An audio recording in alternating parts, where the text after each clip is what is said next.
सहनाववतु सहनौ भुनक्तु सह वीर्यं करवावहै तेजस्विनावधीतमस्तु मा विद्विषावहै। ओम शांति शांति शांति। మూడవ వల్లి 117వ పేజీ 10వ అనువాకం. తత్ప్రతిష్ఠేత్యుపాసీత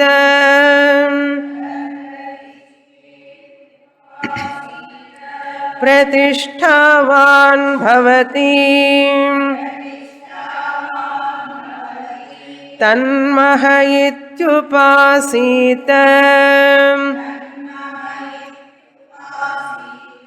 మహాన్ భవతి తన్మన ఇత్యుపాసీత మానవాన్ భవతి తన్నమ ఇత్యుపాసీత నమ్యంతే స్మై కామాః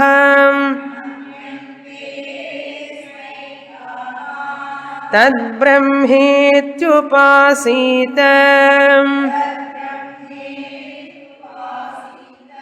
బ్రహ్మవాన్ భవతి తద్బ్రహ్మణ పరిమరం ఇత్యుపాసీత పర్యేణం మ్రియంతే ద్విషంతః సపత్రాః పర్యే ప్రియా భ్రాతృవ్యాః ప్రియా భ్రాతృవ్యాః.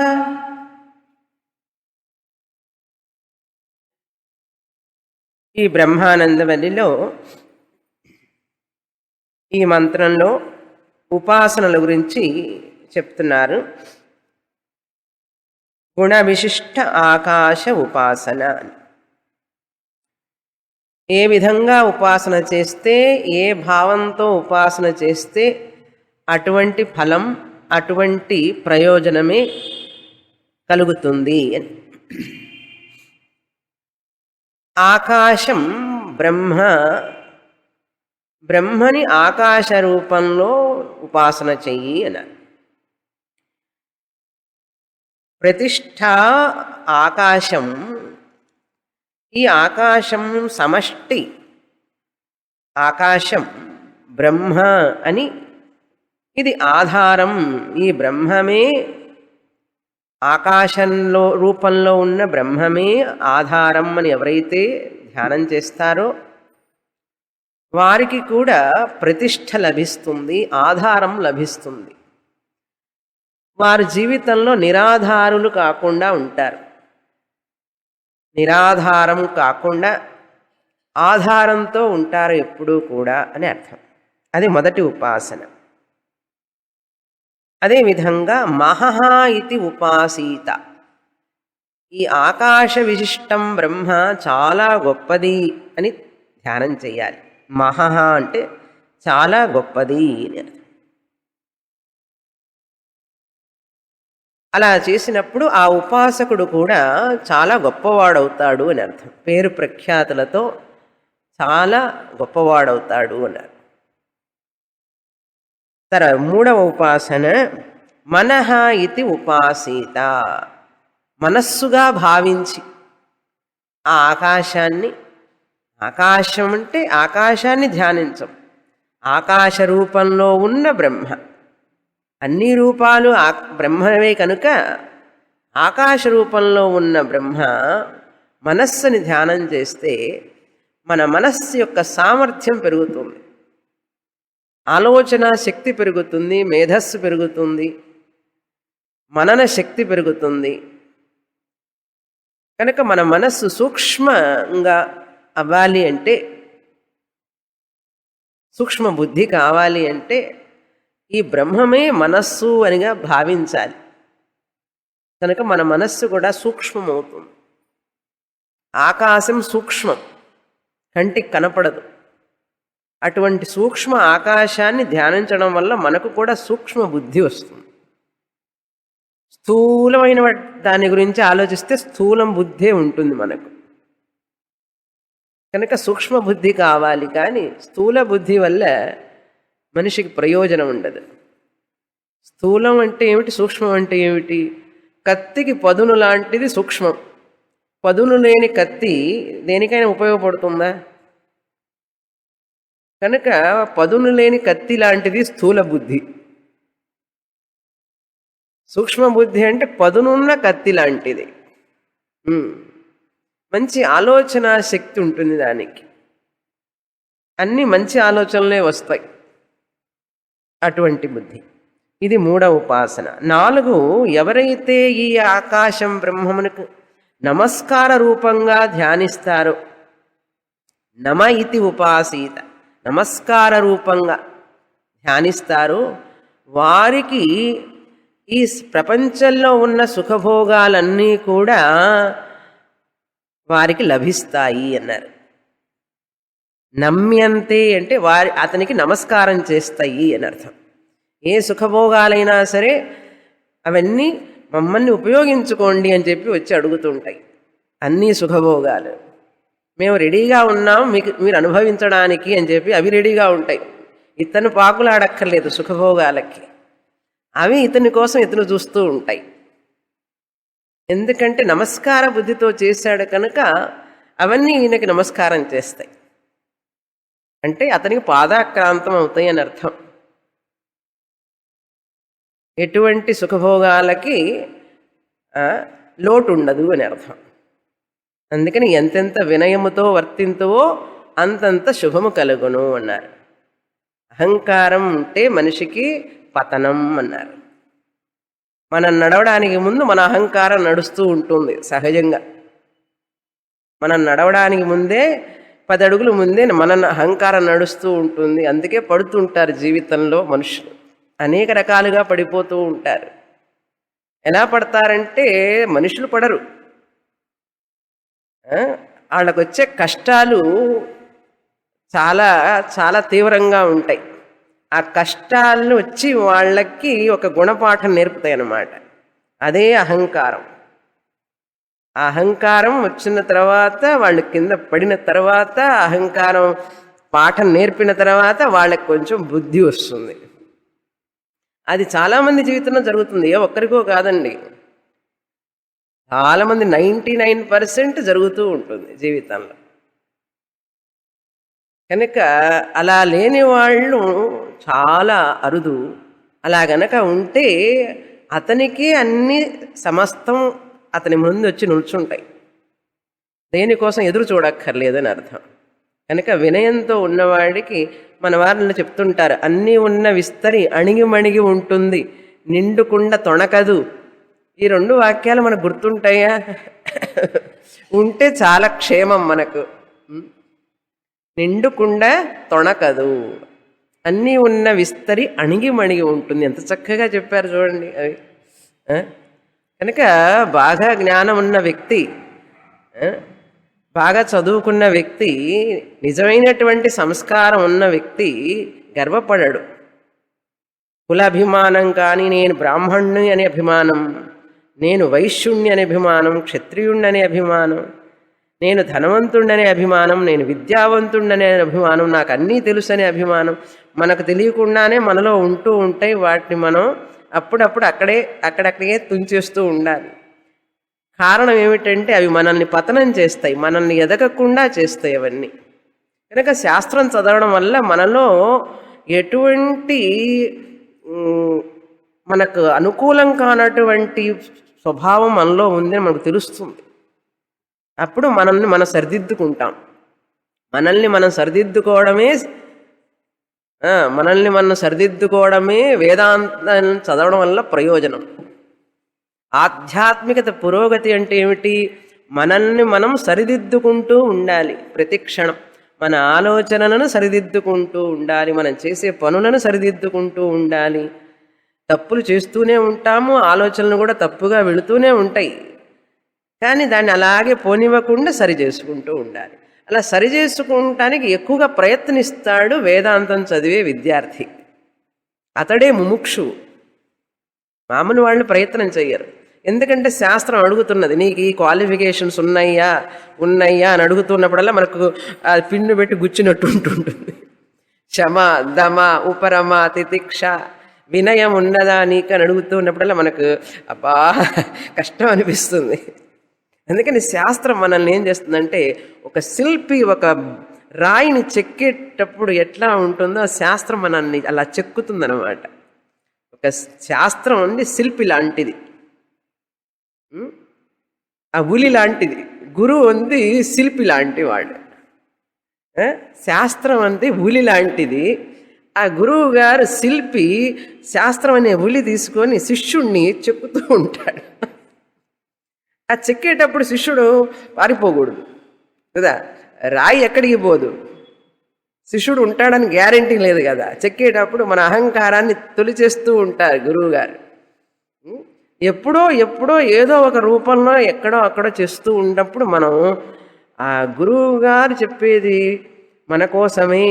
ఏది చెప్పినా సరే ఒక్కొక్కసారి కర్వ్ ఎక్కువగా కావాలంటే కొంచెం పెద్దగా హిట్ ఇవ్వాలి కదా. చిన్న కర్వ్ అయితే పర్వాలే, కొంచెం ఎక్కువగా ఇవ్వాలంటే కొంచెం పెద్దగా ఇవ్వాలి. అప్పుడు కొంచెం కష్టం అనిపిస్తుంది. వీటన్నిటికీ తట్టుకొని నిలబడితే అప్పుడు అహం బ్రహ్మాస్మి. నిలబడితే అప్పుడు అహం బ్రహ్మాస్మి. అంటే మన అహంకారాన్ని మనం త్యజించడం కోసం మనకు ఒక సహాయపడేవాళ్ళు శాస్త్రం, గురువు. అందుకని ఆ నమ్యంతే అంటే అంత ఉంది అందులో. కనుక జ్ఞాని వినయ సంపన్నుడు. ఎందుకంటే అంత వినయాన్ని సంపాదించుకున్న తర్వాతనే అతని జ్ఞానం వచ్చింది. కనుక జ్ఞానికి వినయం అనేటువంటిది చాలా సహజం అన్నారు. అర్థమైందా? తర్వాత ఉపాసన బ్రహ్మ ఇది ఉపాసీత అన్నారు. ఈ ఆకాశ బ్రహ్మ విశిష్ట గుణ ఉపాసన, అనంత బ్రహ్మ ఆకాశ గుణ విశిష్ట ఉపాసన.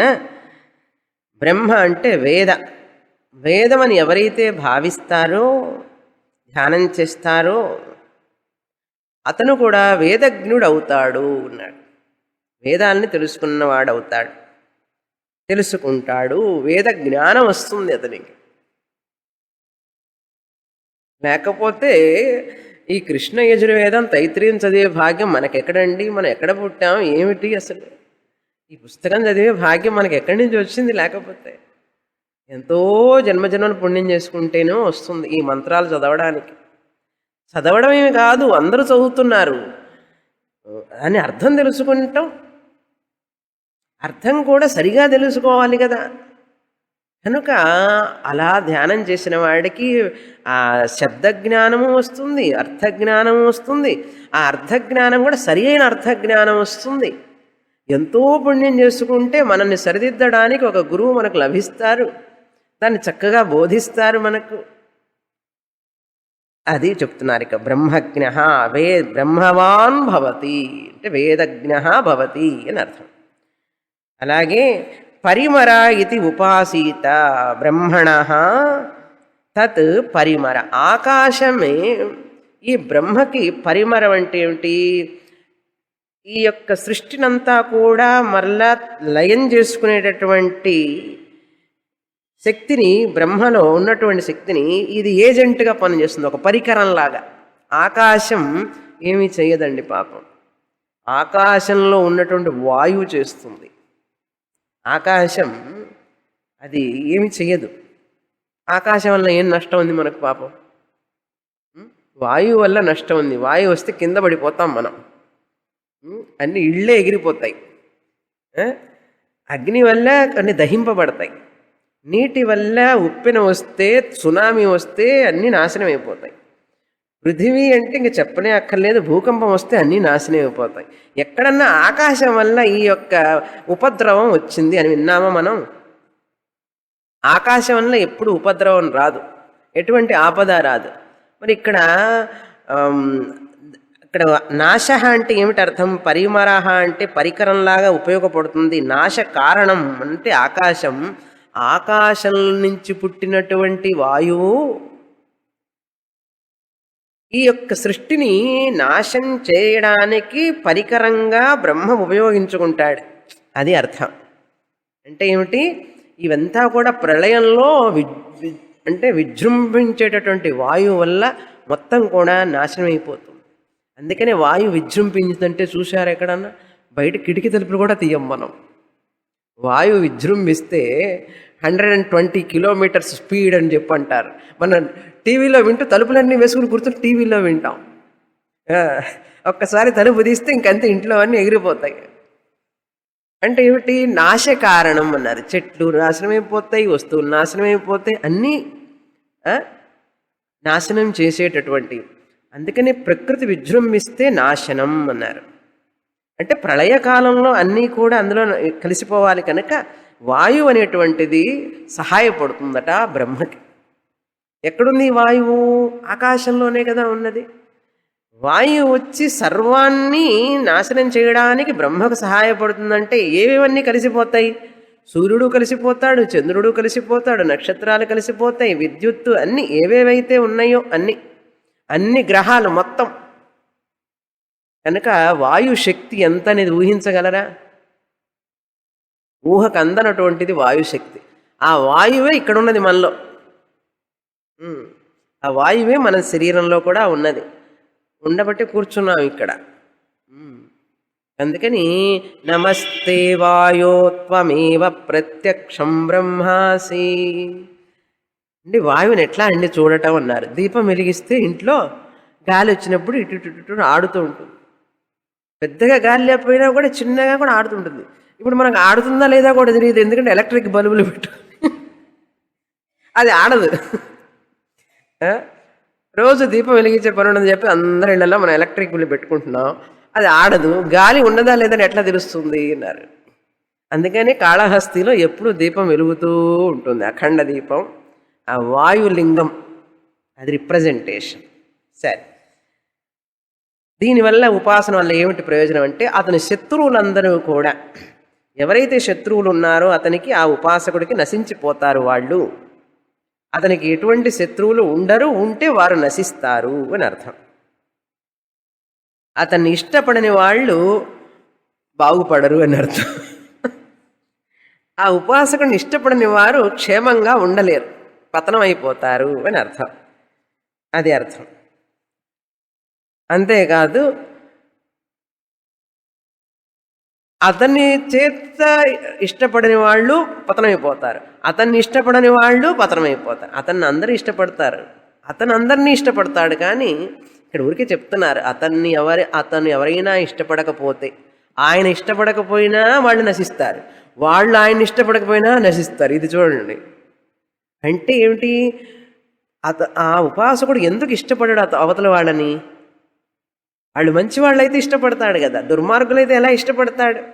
అధర్మికం చేసేవాడిని ఇష్టపడాడు కదా.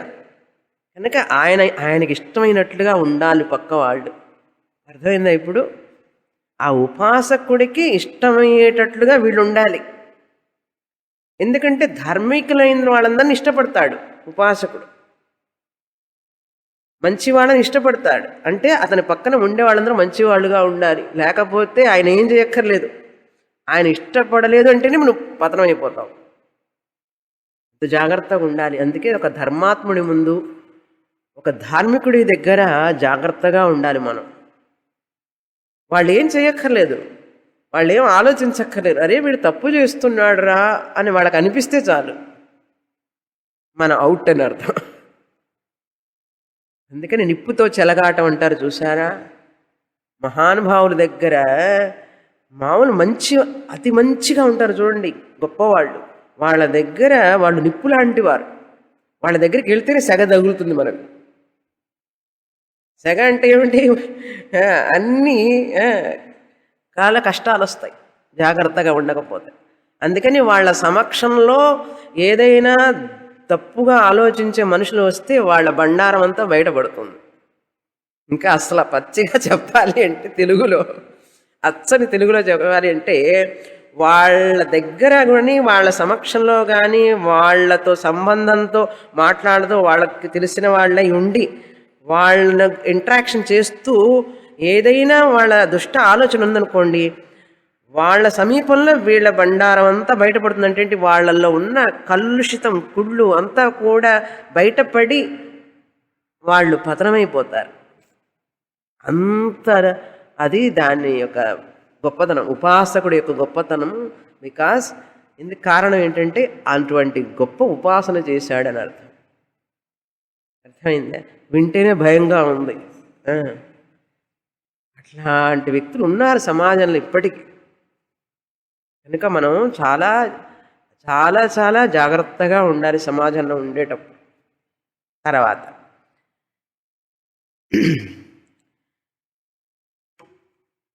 118వ పేజీలో 10వ అనువాకంలో 5వ మంత్రం. సయశ్చాయం పురుషే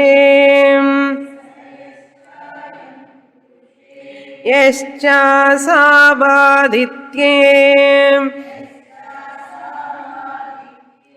స ఏకః స య ఏవం విత్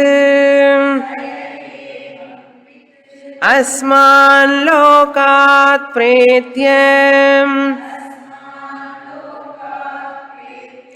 ఏతమన్నమయమాత్మానముపసంక్రమ్య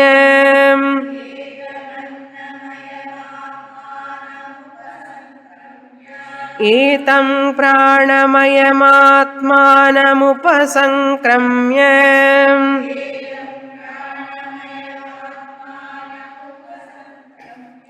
ఏతం మనోమయమాత్మానముపసంక్రమ్య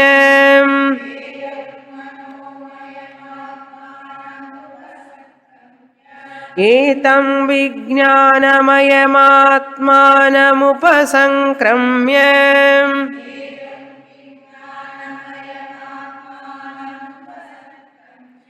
ఏతమానందమయమాత్మానముపసంక్రమ్య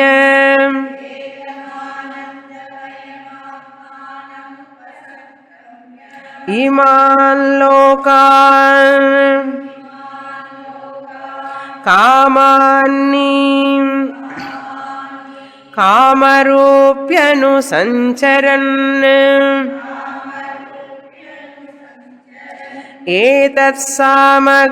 ఏతత్సామగాయన్నాస్తే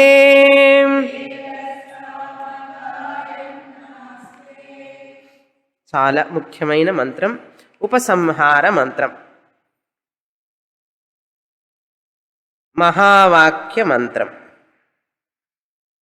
సయశ్చాయం పురుషే యశ్చాసావాదిత్యే స ఏకః. ఇది మహావాక్య మంత్రం విదిన్ ఇన్వర్టెడ్ కామాస్.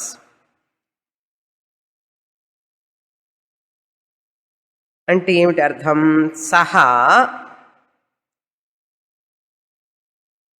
యశ్చాయం, యహ చ అయం యశ్చాయం, అయం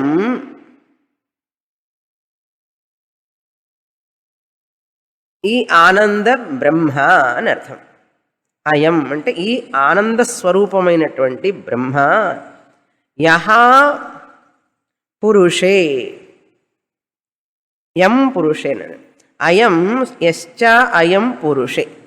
అయం అంటే ఈ యొక్క ఆత్మ, ఆనంద స్వరూపమైనటువంటి ఆత్మ. యహ పురుషే, ఏ మనిషి యందు, వ్యక్తి యందు ఉన్నదో,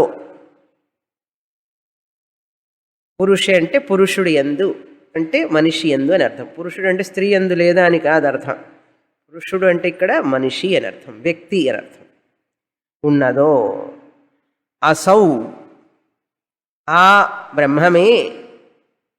ఏ బ్రహ్మమైతే ఈ పురుషుడి యందు యో వేద నిహితం గుహాయాం పరమే వ్యోమన్ వ్యక్తి యందు ఉన్నదో ఆత్మస్వరూపంగా సత్తు చిత్తుగా ఇదే బ్రహ్మము ఆదిత్యే ఆ సూర్యుడి యందు కూడా ఉన్నది. యహాచ అసౌ ఆదిత్యే ఆ ఆదిత్యుడి యందు కూడా అంటే హిరణ్య గర్భుడి యందు అని అర్థం. ఆ సూర్యుడి యందు అంటే హిరణ్య గర్భుడి యందు అని అర్థం. అంటే బ్రహ్మాజీ ఆ బ్రహ్మదేవుడు ఉన్నాడు కదా, సృష్టి చేసినవాడు. ఆయనకి ఆ సూర్యుడు గోలకం, అందులో ఉంటాడు హిరణ్య గర్భుడు, ఆయనలో కూడా ఉన్నాడు. ఏ ఆత్మ అయితే ఈ వ్యక్తి యందు ఉన్నదో ఈ ఆత్మే అక్కడ ఉన్నది అని అర్థం. అంటే ఆ ఆత్మ ఈ ఆత్మ ఒక్కటే, ఐక్యం.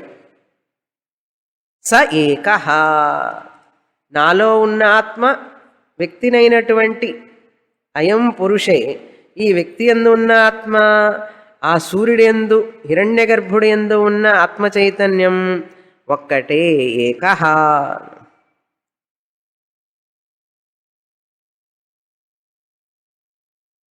అలా తెలుసుకున్నవాడు సహా యహ ఏవం విత్. ఈ విధంగా తైత్తిరీయోపనిషత్తు చదివి సోమవారం సోమవారం క్లాసుల్లో ఎవరైతే తెలుసుకుంటారో అని అర్థం. అంటే తెలుసుకోవడమే కాదు, వినడమే కాదు, ఇన్ఫర్మేషనే కాదు, వాళ్ళకి ఆ విషయంలో సందేహమే ఉండదు. అది వేద అంటే అర్థం. బాగా శ్రద్ధతో విని తెలుసుకున్న వాళ్ళు సహా అతడు లేక ఆమె యహ ఎవరైతే వేద తెలుసుకుంటారో ఈ ఆత్మని గురించి అస్మాన్ లోకాత్ ప్రేత్య ఈ యొక్క మిథ్యా ప్రపంచం నుంచి వాళ్ళు పారమార్థిక స్థితికి వెళతారు అని అర్థం. అస్మాన్ లోకాన్ ప్రేత్య అంటే ఆ వర్డ్ మీనింగ్ అర్థం చెప్పుకుంటే కరెక్ట్గా ఈ లోకాల నుంచి వెళ్ళిపోతారు అని అర్థం. కానీ అది కాదు అర్థం ఇక్కడ. అస్మాన్ లోకాత్ ప్రేత్య అంటే ఈ యొక్క ప్రాపంచికమైనటువంటి వ్యావహారిక ప్రపంచం మిథ్యాన్ని తెలుసుకొని బయటపడతారు అని అర్థం. ఈ మిథ్యా ప్రపంచం వాళ్ళని ఎటువంటి బాధ కలిగించదు అని అర్థం. అస్మాన్ లోకాత్ ప్రేత్య ఇహలోకం అని అర్థం. ఎలా బయటపడతారు? ఏతం అన్నమయమాత్మానం ఉపసంక్రమ్య ఈ అన్నమయ కోశాన్ని, ఈ అన్నమయ ఆత్మ, అన్న ఆత్మం అన్నాం కదా, అప్పుడు అన్నమే ఆత్మ, శరీరమే ఆత్మ. దీన్ని మిథ్యాగా తెలుసుకుంటారు, దీన్ని కార్యంగా తెలుసుకుంటారు, దీన్ని అనాత్మగా తెలుసుకుంటారు. ఇది సత్యం అని అనుకోరు వాళ్ళు. ఇంకా ఎప్పుడు తైత్రీయం క్లాసుకు వచ్చిన తర్వాత ఈ శరీరాన్ని ఉపయోగిస్తుంటారు, అంతకు ముందులాగే అన్నీ చేస్తుంటారు, కానీ దీన్ని సత్యం సత్యం అని చెప్పి ఇంతకుముందు అనుకున్న అభిమానం ఉండదు వాళ్ళకి శరీరం మీద. పాము ఎట్లాగైతే కుబుసాన్ని వదిలిపెట్టిన తర్వాత దాని మీద అభిమానం ఉంటుందా పాముకి?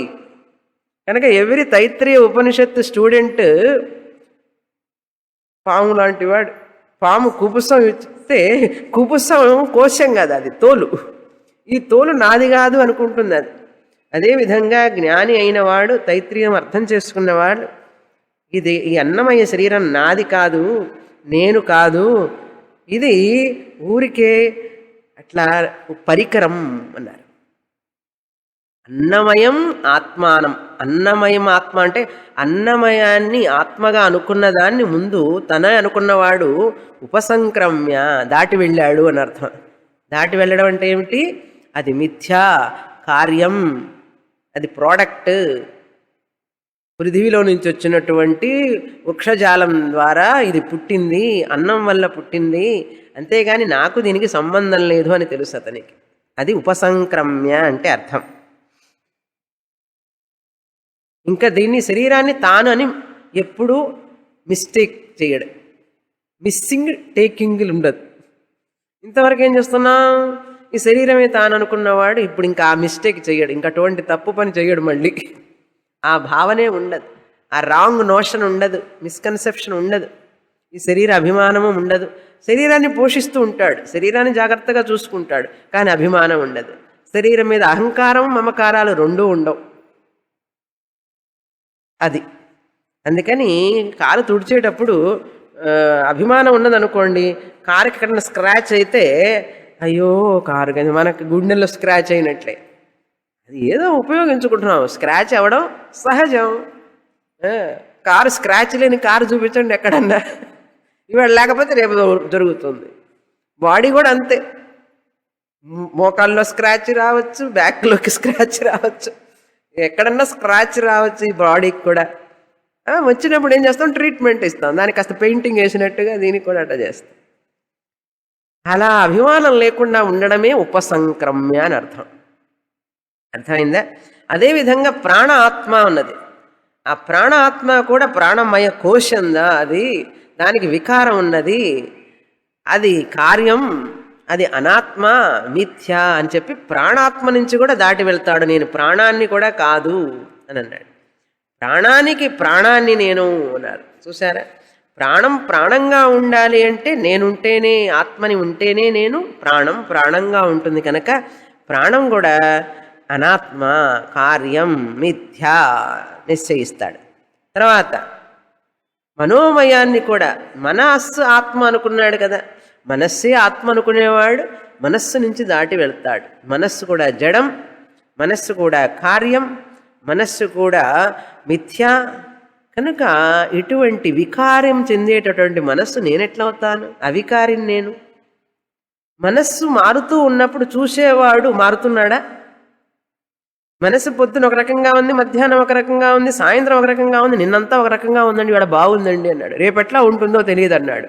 ఈ తెలుసుకుంటున్నవాడు ఉన్నాడు చూసారా, వేరే కాదా? ఆనందంగా చెప్పండి నవ్వుతూ. వేరే, తెలుసుకునేవాడు వేరే. కనుక మారే మనస్సు నేను కాదు, మారుతున్న మనస్సును చూసేవాడిని నేను. అలా తెలుసుకోవడమే మనోమయమాత్మానం ఉపసంక్రమ్య అన్నారు. చూసారా, మీరు తెలుగులో ట్రాన్స్లేషన్ చదివితే దాటి వెళ్ళిపోతాడు వెళ్ళిపోతాడు వెళ్ళిపోతాడు అంటాడు. ఎవరు చదువుతారండి వేదాంతం అలా చెప్తే? వెళ్ళిపోతాడు వెళ్ళిపోతాడు అంటాడు ఏమిటండి? ప్రతివాడు ఉండాలని కోరుకుంటాడు కానీ వెళ్ళిపోవాలని కోరుకోడు కదా. కనుక ఉపసంక్రమ్య అంటే దానికి అదే అర్థం చెప్పకూడదు, దాని లోపల ఒక అర్థం ఉన్నది, అది చెప్పాలి.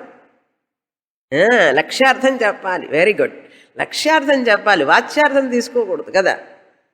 అలా చెప్తేనే మనకు శాస్త్రం వంటబడుతుంది సరిగ్గా. లేకపోతే శాస్త్రం ఏమిటో నేనేమిటో. అదేవిధంగా విజ్ఞానమయం ఆత్మానం ఉపసంక్రమ్య, విజ్ఞానమే ఆత్మ అన్నాడు కదా ఒక ఫిలాసఫర్. మనం కూడా అనుకుంటాం కదా విజ్ఞానమే ఆత్మని. ఆ విజ్ఞానం కూడా ఉన్నది లేనిది కాస్త అటు ఇటుగా ఉంటుంది. అలా తెలుసుకునేవాడిని నేను. ఆ విజ్ఞానం కూడా మిథ్యా, కార్యం, అనాత్మ అని వాటి నుంచి నేను దాటి వెళతానంటే ఏమిటి? అది మిథ్య, నేను ఉపయోగించుకుంటున్నాను బుద్ధిని, అంతఃకరణాన్ని నేను ఉపయోగిస్తున్నాను, అది నేను కాదు అని తెలుసుకోవడమే ఉపసంక్రమ్యం, ఉపసంక్రమణం అన్నారు. చూసారా? తర్వాత ఆనందమయమాత్మానం ఉపసంక్రమ్య. ఈ ఆనందమయాన్ని కూడా చివరి కోశం ఆనందమయ కోశం. ప్రియ మోద ప్రమోద ఆనందాలు వస్తున్నాయి చూసారా? హ్యాపీ, హ్యాపీయర్, హ్యాపీయెస్ట్, ఇవన్నిటిని గురించి దాటిపోతాడు. సుఖం, అతి సుఖం, అత్యంత సుఖం, ఇవన్నీ కూడా నేను చూస్తున్నాను.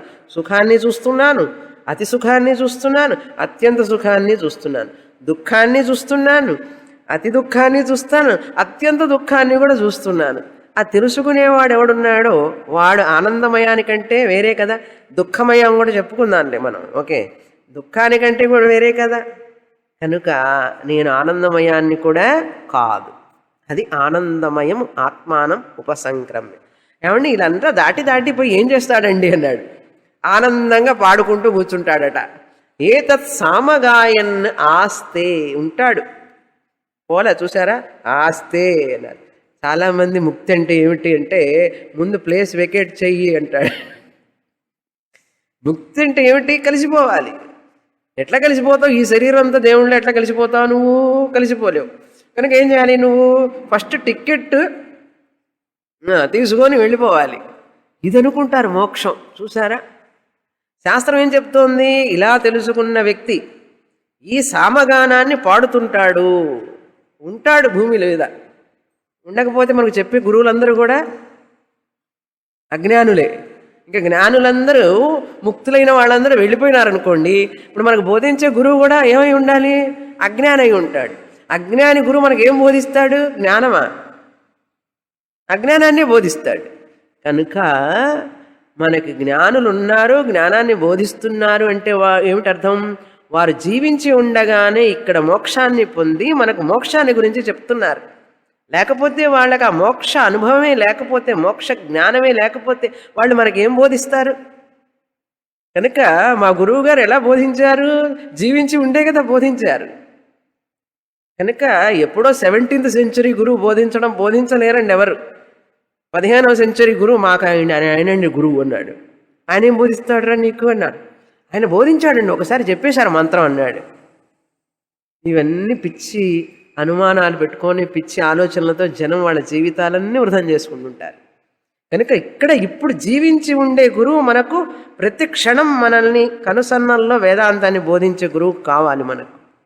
అంతేగాని అలా అలా పైన చెప్పుకుంటూ పోతూ పక్షుల్లాగా వెళ్ళిపోతూ చెప్తే అట్లాంటి గురువు వల్ల మనకు ఊరికే ప్రేరణ వస్తుందే కానీ జ్ఞానం రాదు. కనుక ఏదో గురువు మన పుణ్యం వల్ల వారు మనకు చెప్పాలని వారి సంకల్పం జరిగితే అది సిస్టమేటిక్గా చెప్పదలుచుకుంటే అది మహాపుణ్యం. 8 గంటల దాకా ఇట్లాగే చెప్పచ్చు, మహాపుణ్యం. ఎవరు చెప్పరండి. అది గురువుగారి గొప్పతనం కాదు, ఆ శిష్యుల గొప్పతనం, వాళ్ళు చేసుకున్న పుణ్యం అది. అట్లా మ్యాగ్నెట్ లాగా అట్రాక్ట్ చేస్తారు ఆ టీచర్ని వాళ్ళు. ఎందుకంటే వాళ్ళు చేసినటువంటి జన్మల సంస్కారం ఆ గురువు గారిని అట్లా ఉంచేస్తుంది అక్కడ, దానికి తిరుగులేదన్నమాట. అందుకని మద్రాసు చాలా పుణ్యమైన స్థలం, చెన్నపురి చాలా పుణ్యమైన స్థలం. ఇక్కడ మా గురువుగారు ఇక్కడే ఉన్నారు. మా గురువు గారు బోధించినటువంటి శిష్యులందరూ కూడా చాలామందికి ఈ విషయం ఎంతో తెలుసు. కనుక జ్ఞానులు టపటప డండోరా వేసుకోరు ఎక్కడ. ఎందుకంటే ఆ జ్ఞానం వచ్చింది అంటే అది అలాగే ఉంటుంది. ఇది మనకున్న విషయమే, ఇది పెద్దగా చెప్పేది ఏం లేదు. ఆత్మస్వరూపమే నువ్వని చెప్తున్నారు, అంతకంటే ఏం లేదు. కొత్తగా ఇచ్చేది ఏమిటి కాదు.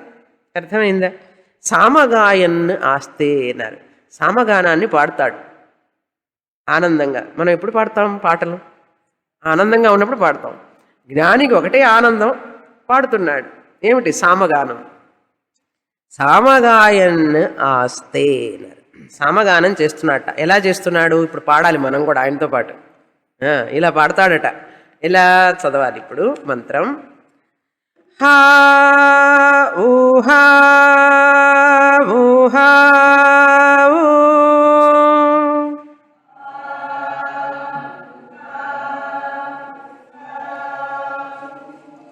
అహమన్నమన్ అహమన్నమహమన్నమహమన్నం మహమన్నమహమన్నం అహమన్నాదోహమన్నాదోహమన్నాద అహమన్నాదోహమన్నాదోహమన్నాదః అహగ్ శ్లోకకృద్ అహగ్ శ్లోకకృద్ అహగ్ శ్లోకకృత్ శ్లోకకృద్ అహగ్ శ్లోకకృద్ అహగ్ శ్లోకకృత్ అహమస్మి ప్రథమజారుతాస్యాం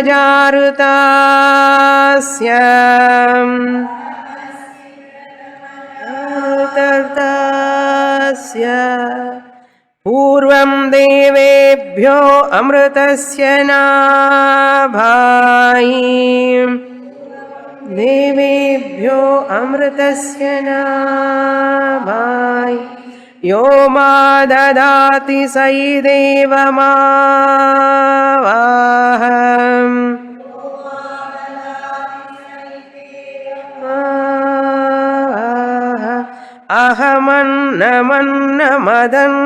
అహమన్నమన్నమదంతమాద్మీ నమన్నమదంతమాద్మి అహం విశ్వం భువనమభ్యభవాం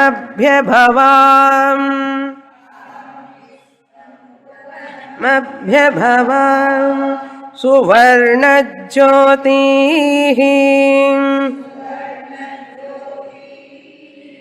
య ఏవం వేద ఇత్యుపనిషత్.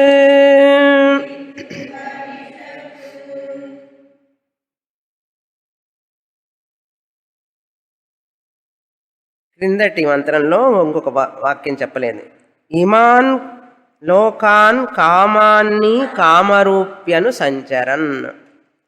జ్ఞానం వచ్చిన తర్వాత ఇమాం లోకాన్ అంటే ఈ లోకములయందు కామరూపి అనుసంచరన్, ఆయనకి ఏమేమైతే ఏ ఏ రూపంలో ఏ ఏ విధంగా అంటే ఒక్కొక్క జ్ఞాని ఒక్కొక్క విధంగా వస్త్రాలంకరణ చేసుకుంటారు, ఒక్కొక్క జ్ఞాని ఒక్కొక్క రకంగా అలంకరణ చేసుకుంటూ ఉంటారు, ఒక్కొక్క జ్ఞాని ఒక్కొక్క రోల్ని అంటే వారి వారి పాత్రని పోషిస్తూ ఉంటారు. ఒక జ్ఞాని పుస్తకాలు వ్రాస్తూ ఉంటారు, ఒక జ్ఞాని ఉపన్యాసం చెప్తూ ఉంటారు, ఒక జ్ఞాని ఏమీ చెప్పరు, రాయరు, కూర్చొని ఉంటారు. ఒక జ్ఞాని సంచారం చేస్తూ ఉంటాడు, ఒక జ్ఞాని ఎక్కడికి వెళ్ళాడు. కామరూపి కామరూప్యను సంచరన్, వారి వారికి మనస్సులో వారి వారి రుచి ప్రకారం వారు ఉంటూనే ఉంటారు, కానీ జ్ఞానంలో మార్పు లేదు ఎవరిలో కూడా. అందుకని జ్ఞానుల్ని మనం ఎప్పుడూ కూడా బేరీజ్ వేయకూడదు, ఇలా అలా అని. అహం బ్రహ్మాస్మి జ్ఞానంలో మార్పు లేదు. శరీరంలో వారి వారికి ఎటువంటి రుచులు ఉంటే ఆహారంలో కానీ విహారంలో కానీ, కొంతమంది విదేశాలకు వెళ్ళవచ్చు, కొంతమంది వెళ్ళకపోవచ్చు, కొంతమంది ఉన్న చోటే ఉండవచ్చు, కొంతమంది మాట్లాడవచ్చు, కొంతమంది నవ్వుతూ ఉండొచ్చు, ఎప్పుడెప్పుడు జోక్ వేస్తూ ఉంటారు కొంతమంది జ్ఞానులు, కొంతమంది సీరియస్గా ఉంటారు. ఎట్లన్నా ఉండనివ్వండి, ఎలా ఉంటే ఏముంది. అదే చెప్తున్నారు ఇక్కడ, లోకాన్ కామాన్ని కామరూప్యను సంచరన్. ఏ అయినా సుఖాలను అనుభవిస్తూ ఉన్నా సరే వాళ్ళకి వాటి మీద అభిమానం కానీ అహంకారం కానీ మమకారం కానీ ఉండదు. అందులో ఉన్నప్పటికీ కూడా మనం అనుకుంటాం, లోకం అనుకుంటుంది పాపం ఆయన అన్ని అనుభవిస్తూ ఉంటాడు, ఆయన హాయిగా హోటల్స్కి వెళ్తూ ఉంటారు, తింటూ ఉంటారు, అందరితో ఉల్లాసంగా కులాసాగా ఖుషీగా ఉంటుంటారని. వాళ్లకు ఉండనే ఉండదు ఆ ధ్యాస. పిల్లలతో బెలూన్ ఆడుతూ ఉంటాడు తండ్రి, ఆ బెలూన్ మీద తండ్రికి ఏం మమకారం ఉండదు, పిల్లవాడికి మమకారం ఉంటుందా, తండ్రికి ఉంటుందా మమకారం? మనం అనుకుంటాం వాడు నాన్నకు కూడా పాపం బెలూన్ మీద మమకారం ఉన్నాడు. పిల్లవాడి కోసం వాడు బెలూన్తో ఆడుతూ ఉంటాడు తండ్రి, కానీ బెలూన్ మీద ఆయనకే ఉంటుంది అభిమానం. బెలూన్ పగిలిపోతే వాడు ఏడుస్తాడు, తండ్రి ఏడుస్తాడా? ఇదే ఉదాహరణ గుర్తుపెట్టుకోండి. ఏ భోగాన్ని అనుభవిస్తున్నా సరే, ఎంత కష్టంలో ఉన్నా సరే, ఎంత అవమానం పడుతున్నా సరే, ఎటువంటి స్థితిలో కూడా జ్ఞానికి అవి అంటవు. లోకులందరూ కూడా పిల్లవాడు బెలూను కోసం పరిగెట్టేవాళ్ళు లాంటి వాళ్ళు, గురువు గారి జ్ఞాని అయిన వాడు ఆ యొక్క తండ్రి లాంటి వాడు. గుర్తుపెట్టుకోండి, ఆ ఉదాహరణ దీనికి పోల్చుకోవాలి మనం. ఆ తండ్రి వాటిని అన్నిటి నుంచి దాటి వచ్చేశాడు కనుక పిల్లవాడి దగ్గర నటిస్తాడు, పిల్లవాడితో నవ్వుతూ ఉంటాడు, పిల్లవాడి దగ్గర ఏడుస్తున్నట్టుగా నటిస్తాడు, పిల్లవాడి దగ్గర అన్ని యాక్షన్లు చేస్తూ ఉంటాడు. అవన్నీ కూడా పిల్లవాడి కోసం, తన కోసం కాదు. అర్థమైందా? పిల్లవాడికి తండ్రి గురించి తెలియదు, ఎందుకంటే వాడు పిల్లవాడే కదా. తండ్రి ఏం చేస్తున్నా అది నిజం అనుకుంటాడు, కానీ తండ్రికి తెలుసు తాను నటిస్తున్నానని. అర్థమైందా? చాలా ఆలోచించాల్సిన విషయం, బాగా ఆలోచించాలి. అందుకని మనం ఎప్పుడు కూడా తండ్రికి పిల్లవాడు ఎంత అభిమానంగా తండ్రి పిల్లవాడిని పైకి తీసుకొస్తాడో చూడండి. వాడు చేసే తప్పులన్నీ కూడా చిన్నవాడు కదా తెలుసుకుంటాడు ఒక రోజుకని చెప్పి భరిస్తూ తీసుకొస్తాడు. అదేవిధంగా గురువుగారు కూడా శిష్యులు. అంతేకాదు పిల్లవాడు ఆ తండ్రిని నమ్మితేనే, ట్రస్ట్ అంటారు చూడండి. ఒక్కొక్కసారి తండ్రి కోపంతో అరుస్తాడు, ప్రేమతో లాలిస్తాడు. తండ్రి అంటే ఎంత నమ్మకం ఉండాలి, తల్లి కానీ తండ్రి కానీ. ట్రస్ట్ అంటారు చూసారా, అది ఉంటేనే వాడు ఎదుగుతాడు. అదేవిధంగా శిష్యుడు కూడా చిన్న బిడ్డ లాంటి వాడు, గురువు తల్లి తండ్రి లాంటి వాడు. త్వమేవ మాతా పితా త్వమేవ త్వమేవ సర్వం మమదేవ దేవా అన్నారు. అందుకని గురు వేదాంత వాక్యేషు విశ్వాస శ్రద్ధ, అలా శ్రద్ధ ఉన్న వాళ్ళకే మోక్షం వస్తుంది. అది కామరూప్యనుసంచరణ జ్ఞానిని వారి యొక్క వ్యవహారాలను మనం ఎప్పుడూ కూడా ఇలా అలా అని చెప్పి నిర్ణయించకూడదు. అదే వివేకానందుడు అన్నాడు ఒకసారి, నా గురువు ఎలా ఉంటే ఏమి, రోడ్డు మీద తాగి తందనాలు ఆడినా కూడా అన్నాడు ఒక చోట, నా గురువు గురువే అన్నాడు. చూడండి, అంటే ఆయన తాగడు తందనాలు ఆడాడు చెప్తున్నా, అయినా సరే అన్నాడు. అంటే ఎంతటి శ్రద్ధ చూడండి, గురువు మీద శ్రద్ధ చూపించడం కోసం ఆ వార్త వాడాడు. కానీ అందరూ పిచ్చివాడు అనేవాడు రామకృష్ణ పరమహంసని, పిచ్చివాడు అంటుండేవాడు. ఆయన యొక్క గొప్పతనం ఎవరికి తెలిసింది? ఒక వివేకానందుడికి తప్ప ఎవరికి తెలియలేదు అప్పుడు. చూసారా? కనుక అంత జ్ఞాని అనేవాడు కామరూపి అనుసంచరన్ అన్నాడు. అంటే మనం ఏమనుకోవాలి దీని ప్రకారం అంటే, వారి వారి అభిరుచుల ప్రకారం వారు జీవిస్తుంటారు, కానీ ఈ లోకంలో వారిని, ఈ ప్రపంచం వాళ్ళని అంటదు అన్నారు. ఎందుకంటే వాళ్ళకి అహంకారం లేదు, మమకారం లేదు, దేహాభిమానము లేదు. వాళ్ళకి ఇది మిథ్య అని తెలిసిన తర్వాత దాని మీద ఎలా ఆధారపడి ఉంటాడు. కానీ అక్కడ ఉన్నటువంటి సొసైటీకి తగినట్లుగా ఆ ప్రదేశంలో వారికి తగినట్లుగా వాళ్ళ వేషధారణ, వాళ్ళ యొక్క ప్రవచనాలు, సబ్జెక్ట్ చెప్పడం దాని మీద ఆధారపడి ఉంటుంది. సరే, ఇప్పుడు ఎలా పాడుతున్నారు? ఏతత్ సామగాయన్ హావు హావు హావు అన్నారు. దీన్ని ఆహా ఆహా అంటాం చూసారా మనం? ఆహా వండర్, ఆశ్చర్యం అని అర్థం. ఆ ఆహా ఆహానే హావు హావు అన్నారు. సంగీతం పాడేటప్పుడు అనంతం అనే శబ్దం మీద తానం పాడతారు చూసారు వాళ్ళు. పల్లవి పాడతారు, రాగం తానం పల్లవి. తానం అంటారు చూసారా మధ్యలో, విన్నారా మ్యూజిక్ ఎప్పుడన్నా? రాగం తానం పల్లవి. తానం అంటే ఏమిటో తెలుసా అసలు? అనంతం అనంతం అనంతం అనంతం అనంతం అనంతం అనంతం అనంతం అంటుంటే తానం అయిపోయింది అది.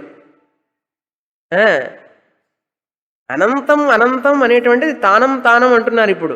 ఆ బ్రహ్మం అనంతం అనంతం అనంతం అని చెప్పి సంగీతం విద్వాంసుడు పాడుతున్నాడు. అనంతం అనంతం అనంతం అంటూ ఉంటే ఏమైంది ఆ వార్త? మరా మరా మరా మరా అన్నప్పుడు ఏమైంది? రామ వచ్చింది. అదేవిధంగా అనంత అనంత పాడుతుంటే తానం అయిపోయింది అది చివరికి. అదేవిధంగా ఆహా ఆహా ఆహా ఆహు అహు అహు అహు అని హావు అయింది ఇది ఇప్పుడు. అదే హావు అంటే ఏమిటి? ఆహా, వాట్ ఏ వండర్! నేనే ఈ జగత్తు మొత్తానికి ఆధారం, చైతన్య బ్రహ్మాన్ని నేను తెలుసుకున్న తర్వాత ఒకే ఆనందంలో హావు అని పాడుతున్నాడు. ఏమని? హావు హావు హావు అన్నారు. వండర్ఫుల్ అని అర్థం, ఆశ్చర్యం, ఆనందం. అహో అని అర్థం. అహో అదే హావు అయింది. అహో హావు అది వేదంలో చెప్పబడింది. అది తర్వాత హావు హావు అనుట తర్వాత చెప్తున్నాడు. ఏమని? ఆహా ఆశ్చర్యం ఆశ్చర్యం ఆశ్చర్యం అని చెప్పి మనం కూడా ఆశ్చర్యం వచ్చినప్పుడు ఏమంటాం? ఆశ్చర్యం, ఎంత ఆశ్చర్యము, మరీ ఆశ్చర్యం అంటాం చూసారా? అలా అని అహమన్నం అహమన్నం అహమన్నం, ఈ అనుభవించేటటువంటి ఏవైతే పదార్థాలన్నీ ఉన్నాయో, అన్నం అంటే భోజనం చేసేవి, శబ్దము, రూపాలు అన్నీ అనుభవించేవన్నీ కూడా, అవన్నీ కూడా ఆబ్జెక్ట్ అంటాం కదా. ఇది అన్నమే, పుష్పం, ఈ క్లిప్పు అన్నమే, మనకన్నీ ఉపయోగపడుతున్నాయి కదా. ఇవన్నీ కూడా నేనే అంటున్నాడు. ఎలా? సత్తా ప్రదాత్రేణ. సత్తా ఉనికినిచ్చి నేనే కదా అది. ఆ ఉనికి రూపంలో నేనున్నాను ఇందులో. క్లిప్పు ఉన్నది, ఆ ఉన్నది ఎవరండి? నేనే కదా. ఈ నేనెవరండి? శరీరమా, మనస్సా? కిందటి మంత్రంలోనే కదా చదివాం, ఉపసంక్రమ్య. కనుక నేను అన్నప్పుడు లక్ష్యార్థ ఐ. అహంకారం కాదు. అహం, కారం అంటే మళ్ళీ కళ్ళలో నీళ్ళు వస్తాయి కారం పట్టుకుంటే. అహమన్నం అహమన్నం అహమన్నం అంటే భోగ్య వస్తువును నేనే, ప్రతి భోగ్య వస్తువుని నేనే. మరి భోక్త అనుభవించేవాడు అహమన్నాదోహమన్నాదోహమన్నాద, నేనే అనుభవించేవాడిని, నేనే అనుభవించేవాడిని, నేనే అనుభవించేవాడిని, భోక్తాని నేనే, భోగ్య వస్తువుని నేనే, స్ఫూర్తి ప్రదాత చైతన్య స్వరూపంగా నేను భోక్తని, సద్రూపంగా నేను భోగ్య వస్తువుని, కనుక నేనే అంతా అన్నాడు. Object and subject. భోగ్య వస్తువు అంటే ఆబ్జెక్ట్, భోక్త అంటే సబ్జెక్ట్. నేనే అని చెప్పిన తర్వాత అహమన్నాద అహమన్నాద, ఈ రెండింటిని దగ్గరికి చేర్చేవాడెవరు? ఆ భోగ్య వస్తువుని భోక్తని దగ్గరికి చేర్చేవాడిని ఎవడిని? నేనే. అహం శ్లోకకృత్ అహగ్ శ్లోకకృత్ అహగ్ శ్లోకకృత్ అహగ్ శ్లోకకృత్. శ్లోకకృత్ అంటే రెండిటి యొక్క మేళనం. శ్లోక అంటే సంబంధ, సంయోగ, కర్మఫల దాత అని అర్థం. ఇప్పుడు ఈ పుష్పం భోగ్య వస్తువు, దీన్ని అనుభవించేవాడు. ఈ రెండింటిని దగ్గరికి తెచ్చేదేవాడు? నేనే. శ్లోకకృత్ చైతన్యాన్ని, ఆత్మని అని అర్థం. శ్లోకకృత్ కర్మఫల దాత. సబ్జెక్ట్ ఆబ్జెక్ట్ రెండు కలిపేది ఆ భగవంతుడే అన్నాడు. చూసారా? భగవంతుడు ఎవరు? ఆత్మ, ఈశ్వరుడు. అహమస్మి ప్రథమజా ఋతస్య పూర్వం దేవేభ్య, అంటే ఈ దేవతలందరూ పుట్టడానికి ముందే అగ్నిదేవుడు, వాయుదేవుడు, వరుణదేవుడు, ఇంద్రచంద్ర వీళ్ళందరూ కూడా పుట్టడానికి ముందే నేనే ప్రథమంగా పుట్టిన వాణ్ణి. ప్రథమజ అంటే బ్రహ్మదేవుడు. బ్రహ్మాదేవానాం ప్రథమ సంబభూవ విశ్వస్య కర్త భువనస్య గోప్తా. ముండకోపనిషత్ చదివాం కదా, ఎప్పుడో చదివాం కదా. కనుక అహం అస్మి ప్రథమజా, మొదట పుట్టినవాణ్ణి నేనన్నాడు. జా అంటే పుట్టినవాడు, ప్రథమంగా ఆ బ్రహ్మదేవుణ్ణి కూడా నేనే. అంతేకాదు ఋతస్య అంటే ఈ యొక్క సృష్టి కారకుడైనటువంటి బ్రహ్మదేవుడు నేనే అన్నాడు. అంటే మూర్తామూర్త ప్రపంచమైనటువంటి, అంటే కదిలేటటువంటివి, కదలనటువంటివి, కంటికి కనపడేటటువంటివి, కనపడనటువంటివి, వీటన్నింటి సృష్టికి కారణమైనటువంటి బ్రహ్మదేవుణ్ణి కూడా నేనే అన్నాడు. ఎవరు చెప్తున్నారు ఇది? జ్ఞాని. జ్ఞాని చెప్పుకుంటున్నాడు నేనే అంతా అని. అహమస్మి ప్రథమజా ఋతస్య, ఋతస్య అంటే సృష్టి యొక్క సమష్టి సూక్ష్మ శరీరం హిరణ్యగర్భ అని అర్థం. పూర్వం దేవేభ్య, అందరు దేవతల కంటే, దేవతలందరూ తర్వాత వచ్చారు, నేను ప్రథమంగా వచ్చి నా తర్వాత వాళ్ళందరూ వచ్చారు అని అర్థం. నా భాయి, నా భాయి అంటే ఏంటి? నాభియే నా భాయి అన్నారు. నాభి లాంటి వాడిని, ఎలాగైతే నాభి సెంటర్ శరీరానికి మధ్య ఉంటుందో ఈ సృష్టి మొత్తానికి నేను నాభి లాంటి వాడిని. చక్రం ఉంది చూసారా, పెద్ద చక్రం, ఆ చక్రానికి మధ్యలో ఇరుసు అంటారు చూసారా, అది లేకపోతే ఈ చక్రం అంతా ఉండలేదు. ఈ జ్ఞాని ఏం చెప్తున్నాడు? నా భాయి అంటే నేను, నా అంటే ఏంటి? లాగా అని అర్థం. నాభిలాగా ఈ జగత్తు మొత్తానికి నేను నాభిలాంటి వాణ్ణి అన్నాడు. ఆధారం అని అర్థం. మనం తెలుగులో బొడ్డు అంటారు చూసారా, అందుకనే ఆ పిల్లవాడు పసి శిశువు తల్లి గర్భంలో నుంచి ఆహారం ఎక్కడి నుంచి తీసుకుంటాడు? బొడ్డులో నుంచే కదా తీసుకునేది. అదే ఆధారం. అది లేకపోతే మనం చూసారా, అందుకని అది ఆధారం అంటారు. నా భాయి అంటే నాభిలాంటి వాడిని అని అర్థం, అంటే చాలా ముఖ్యం అని అర్థం. సహాయ దదాతి మాం ఆవాహ, ఎవరైతే సహాయ, ఎవరైతే ఇస్తారో అంటే తనకున్నదాన్ని పంచుకుంటారో, తాను అనుభవించే వస్తువుల్ని, అన్నాన్ని అంటే ఏ ఏ వస్తువులను అనుభవిస్తున్నాడో అది ఎవరైతే మిగతా వాళ్ళతో పంచుకుంటాడో వాళ్ళు దాన్ని రక్షిస్తున్నారు అని అర్థం. మిగతా వాళ్ళ చేత పంచుకోవాలి.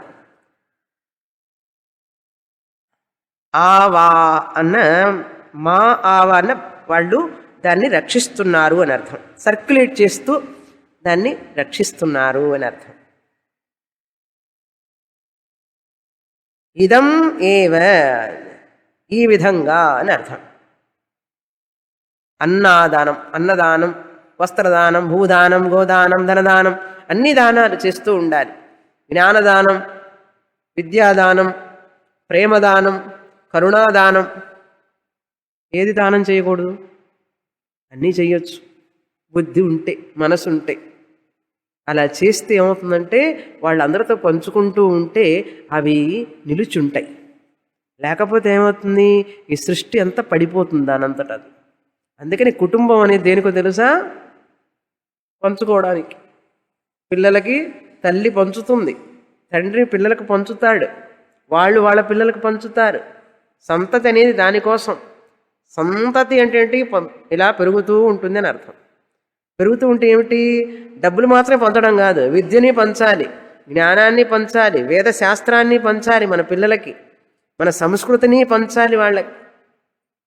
అలా పంచకపోతే ఏమవుతుంది? మనకు సుఖం ఉండదు, వాళ్ళకి సుఖం ఉండదు. వీడా నా పుత్రుడు అంటాడు దేవుడు కూడా. చూశారా? దేవుడికి నిరుత్సాహం కలిగేటట్లు చేయకూడదు. అందుకని మనం ఎలా జీవిస్తున్నాం అనేది ముఖ్యం. ఏ ఆలోచనతో జీవిస్తున్నాం అనేది ముఖ్యం.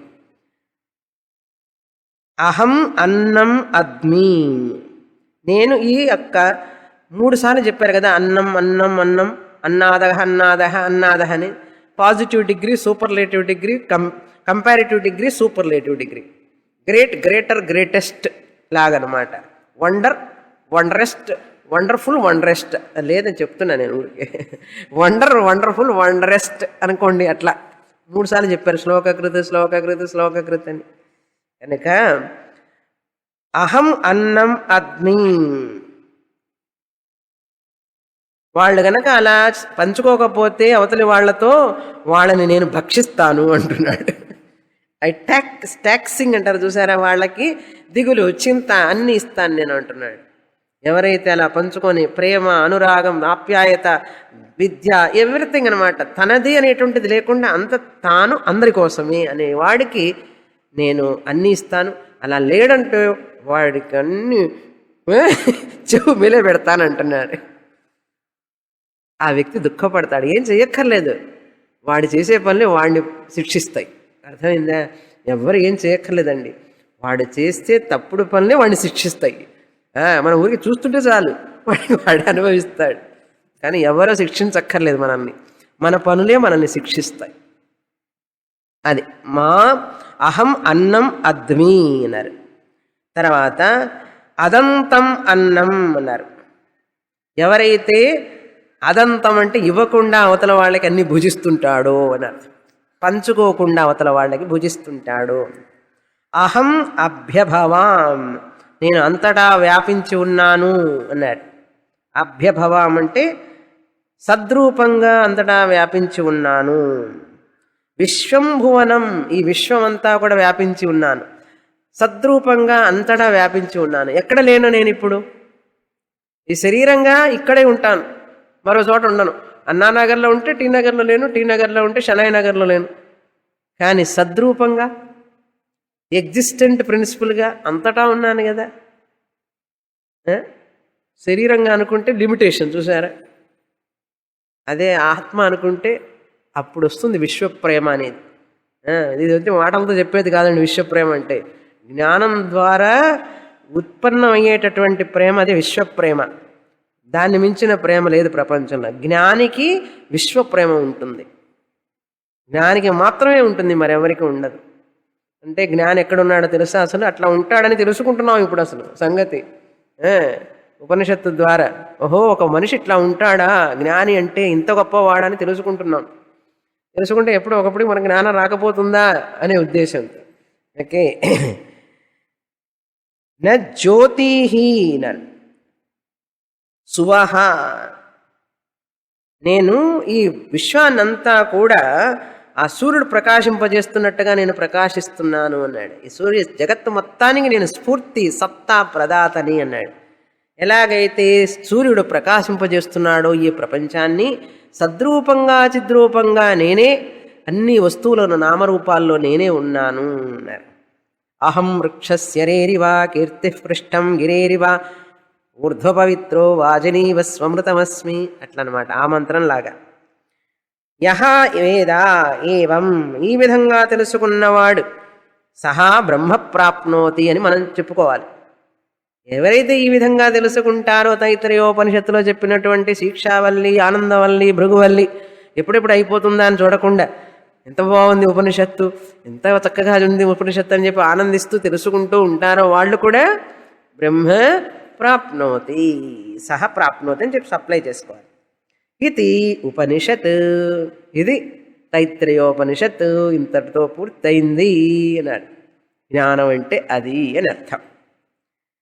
సూత్రే మణిగణ ఇవ, ఎలా ఉంటాను నేను, ఒక మాలలో సూత్రం ఉంటుంది, దానికి దారంలాగా పూలన్నీ ఉంటాయి కనుక నేను సూత్రం లాంటి వాడిని. ఇవన్నీ కూడా నామరూపాలన్నీ కూడా మాలలో పుష్పాలు లాంటి వాళ్ళు, మణుల లాంటి వాళ్ళు కనుక ఇప్పుడు సూత్రంగా ఉంటారా మణిరాగా ఉంటారా?